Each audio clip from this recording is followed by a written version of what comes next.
ৰাতিপুৱা শুই উঠি যাবৰে যে হয় স্কুললৈ গধুৰ গধুৰ পঢ়াৰ বোজা কঢ়িয়াওঁতেই যায় দিন দূৰলৈ স্কুলৰ শেষত টিউচন কৰি ঘূৰি আহি একো নেপাওঁ বিচাৰি হোমৱৰ্ক কৰি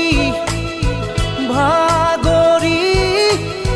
বিচনাৰ কোৰাকেই সামৰি আমি যেন যন্ত্ৰ একো একোটা যন্ত্ৰ